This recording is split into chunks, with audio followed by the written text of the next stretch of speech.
Olá pessoal, vamos para mais uma aula de logística, layout e armazenagem e hoje nós vamos falar sobre modelos de gestão de estoque.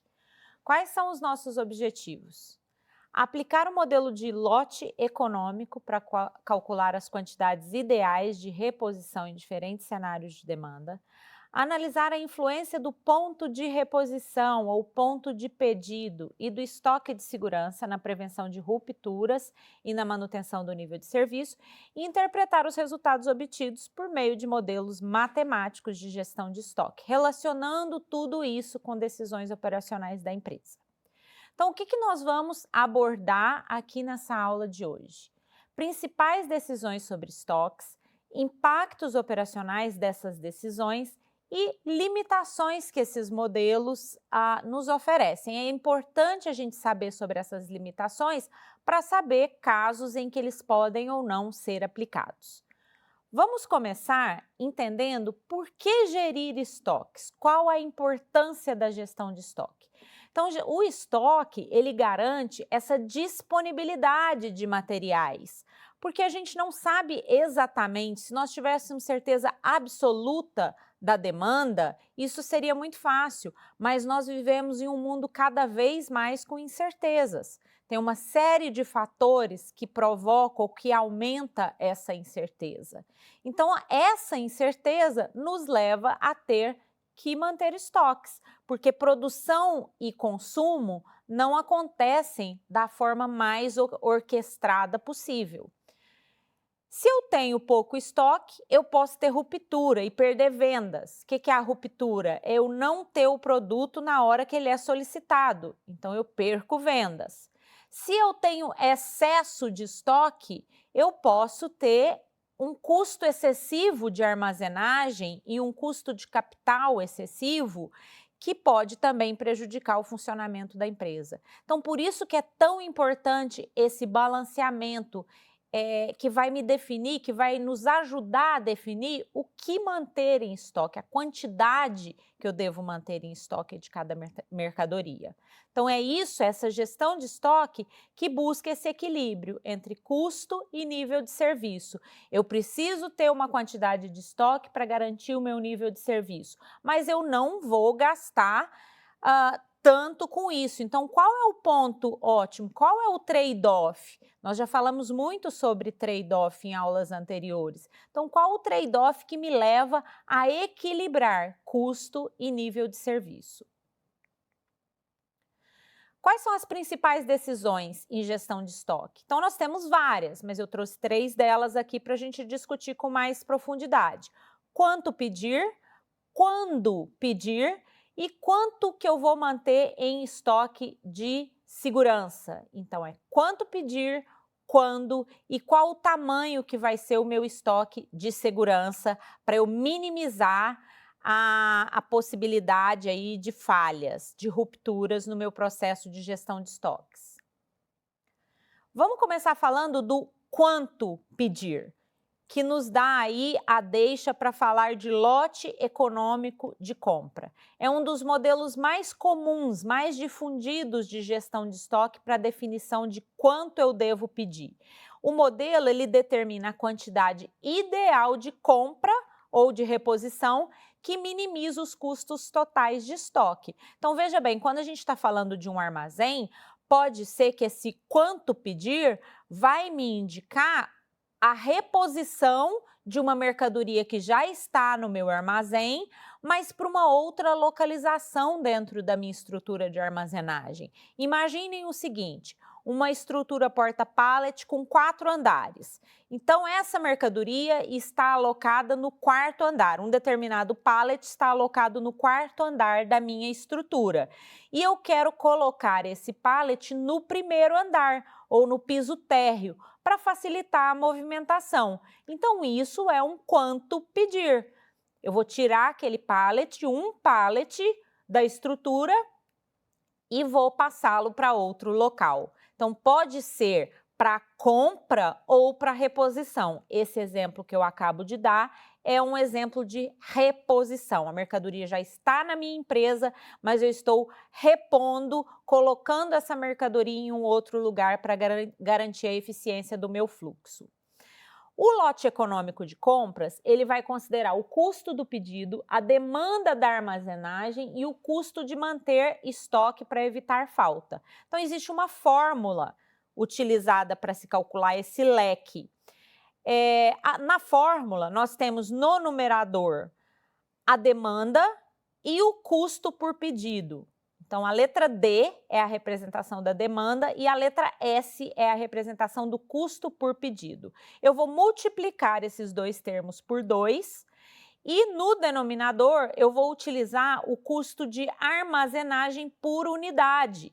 Tudo isso, para me dar origem ao leque, eu vou tirar a raiz quadrada dessa conta. Então, 2 vezes demanda vezes custo por pedido dividido por custo de armazenagem, eu faço a raiz quadrada disso e eu vou ter o lote econômico de compras, que vai representar a quantidade ótima que minimiza os custos totais. Eu estou considerando tanto o custo de manter o estoque, o custo de armazenagem, que é o H do denominador, quanto o custo por pedido, que é o S que está no numerador. Qual a interpretação do lote? Se o lote é muito pequeno, eu vou ter muitos pedidos e maior custo de reposição. Se o lote for muito grande, eu tenho excesso de estoque e maior custo de armazenagem. Então, aqui entra de novo o conceito de trade-off.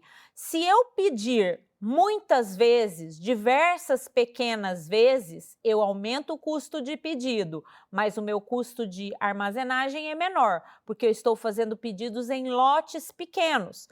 Agora, se eu faço um pedido grande de uma vez só, eu vou ter poucos custos de pedido, mas o meu custo de armazenagem vai ser maior. Então, eu tenho que avaliar qual é o melhor ponto. Esse gráfico que vocês veem na tela representa o ponto de equilíbrio entre os dois custos, entre o custo de armazenagem e o custo de pedido. Vai ter um ponto ótimo aí, que vai minimizar esses dois custos. Esse é o ponto do leque, é o valor que a fórmula do leque nos oferece. É claro que, ainda mais por ser raiz quadrada, essa conta do leque, ela, na grande maioria das vezes, vai me dar um número fracionário, um número decimal. O que eu vou fazer com isso? Eu vou usar esse número como um subsídio para a minha tomada de decisão. Não é que se a minha conta der 1.237,8 produtos, eu tenho que adquirir exatamente isso. Mas é uma técnica que pode ser usada como um algo a mais para apoiar a sua decisão em termos de definição de quanto pedir de determinado item. Quando eu falo do leque, em vários cenários de demanda, eu tenho aí diferenças tanto operacionais quanto financeiras em relação a essa característica da demanda. Então, se eu tenho uma demanda grande, a tendência é o leque ser maior. Se eu tenho um custo por pedido muito grande, a tendência é eu aumentar também o leque, a tendência é isso aumentar o leque. Se o custo de armazenagem é muito grande, isso tende a reduzir o leque. É só a gente lembrar da fórmula. Se é 2 vezes demanda vezes custo por pedido dividido por custo de armazenagem, essa relação é meramente matemática. Demanda grande, aumenta o leque. Custo por pedido grande, aumenta o leque. Custo de armazenagem grande, o armazenagem está lá no denominador, então ele tende a reduzir o leque. Todas essas relações são matemáticas conforme a organização da fórmula do lote econômico de compras. Depois que eu defino quanto eu vou pedir, então qual é a quantidade que eu vou solicitar de cada item, eu preciso definir também quando eu vou pedir. Esse quando pedir é o ponto de reposição. Em que momento eu devo disparar um determinado pedido?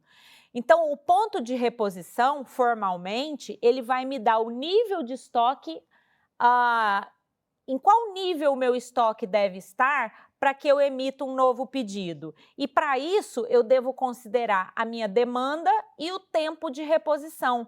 Porque veja bem, vamos supor que a minha demanda é de 5 unidades por dia. E o tempo de reposição que o fornecedor demora para me entregar esses itens é de 2 dias. Então, se eu multiplico a demanda de 5 pelo tempo de reposição de 2, eu vou ter um valor de 10. Isso significa que, quando o meu estoque chegar em 10 unidades, eu devo disparar o pedido. Porque se a minha demanda é de 5 por dia e o meu fornecedor demora 2 dias para me entregar, eu tenho estoque para mais 2 dias. Então, quando a demanda chegar em 10 unidades, eu disparo o pedido para que o meu cliente ou para que a minha empresa não fique sem estoque por conta da demanda e por conta do tempo que o fornecedor demora para me entregar a mercadoria. Aqui é um gráfico onde a gente visualiza essa questão do ponto de reposição de forma aí gráfica mesmo, né? Então imagina ali no eixo Y nós temos as quantidades, então eu possuo 10.000 quantidades que vão sendo consumidas, então esse gráfico vai diminuindo, ele vai numa descendente ao longo do tempo, que é o que a gente tem no eixo Y. Quando chega num determinado momento ali do tempo, eu faço a reposição, então eu subo novamente esse estoque lá para o valor máximo, que é essa linha superior que vocês veem na tela. Eu vou chegar de novo no estoque máximo. Veja que nós estamos colocando o ponto de reposição como sendo a linha intermediária. Por que eu não faço a reposição lá quando o estoque chegou no ponto mínimo? Porque eu não quero ficar sem mercadoria. Então, eu faço a reposição um pouco antes de eu chegar no estoque mínimo, para que a minha demanda continue sendo suprida pelo que eu ainda tenho em estoque, e quando eu chegar no estoque mínimo, a reposição já vai ter chegado e eu não vou cair no risco de ruptura, de não ter o produto para o meu cliente. O estoque de segurança é uma quantidade adicional que eu vou manter, justamente como o nome diz, para me dar essa segurança de que eu não vou ter falta de estoque. Então imagina, se eu for trabalhar muito justo, de forma muito justa, considerando o lead time do cliente e a minha demanda, eu posso cair em uma ruptura de estoque. Por quê? Porque vai que o meu fornecedor tem um determinado problema essa semana e ele vai atrasar um pouquinho. Se eu estiver trabalhando com números muito justos, eu vou acabar ficando sem estoque. Então, eu trabalho com uma quantidade, que a gente chama de estoque de segurança, para garantir que, se acontecer algum imprevisto ao longo do processo, a minha demanda aumentou um pouco mais do que eu imaginava, o meu fornecedor demorou um pouco mais do que eu imaginava, ou uma combinação de vários fatores, eu tenho esse estoque de segurança para me garantir por mais um tempo e permitir que eu continue atendendo esse cliente. O estoque de segurança, ele é calculado com base nessa fórmula estatística. Nós temos que utilizar aí um determinado valor de Z, dependendo do nível de serviço que eu quero oferecer ao cliente. Então, por exemplo, se eu quero 90% de nível de serviço, eu vou usar o Z de 1,28. Se eu quero 99%, eu vou usar o Z de 2,33. Isso aí são aquelas tabelas de estatística que geralmente vêm no final dos livros, ou mesmo se forem materiais digitais, são tabelas grandes, porque eu vou ter desde 1% ali de nível de serviço, variando até o 100%. Então, eu só coloquei um pedaço aí da tabela para a gente ver que, dependendo do nível de serviço que eu queira oferecer ao meu cliente, eu vou usar um valor diferente de Z para calcular o nível de serviço. Além disso, essa fórmula do estoque de segurança também considera o lead time e considera também o desvio padrão da demanda. O ponto de reposição com o estoque de segurança vai incluir na primeira fórmula de ponto de reposição que nós estudamos nessa aula, o estoque de segurança. Então, veja, eu vou multiplicar demanda por lead time mais estoque de segurança. Isso vai me dar o ponto de reposição com o estoque, considerando o estoque de segurança. Então, aqui é um exemplo do ponto de reposição considerando o estoque de segurança, é um gráfico semelhante àquele primeiro, mas vocês percebem que eu nunca vou cair abaixo do estoque de segurança. Eu sempre vou ter um amortecedor aí, que é esse meu estoque de segurança, para minimizar ainda mais o risco de rupturas. Quais são os impactos operacionais dessas decisões acerca dos estoques? Quais são esses impactos que nós podemos ter na operação? Então, redução de falta e atraso, um melhor planejamento de compras, mais regularidade no abastecimento, equilíbrio entre disponibilidade e custo e um apoio à decisão baseada em dados. Então, de novo, os cálculos que eu faço para leque, para estoque de segurança, para ponto de reposição ou ponto de pedido, eles não necessariamente precisam ser seguidos à risca, mas é algo a mais que eu tenho para apoiar a minha decisão na área de gestão de estoques. Então, junto com N outros fatores que podem ser quantitativos ou qualitativos, como experiência dos tomadores de decisão, feeling comercial dessas pessoas, eu posso usar essas fórmulas exatas, matemáticas ou estatísticas para apoiar essa minha tomada de decisão, junto com outras características da minha equipe e da minha operação. Existem limitações desses modelos que nós precisamos destacar. Novamente, a gente reconhecer as limitações não deprecia a utilização desses modelos, mas eu preciso reconhecer essas limitações justamente para entender se, na minha situação, na minha empresa, eu posso utilizar essas fórmulas, esses mecanismos. Então, quais são as limitações? O leque assume demanda relativamente estável. Se a demanda for muito variável, o leque não é apropriado.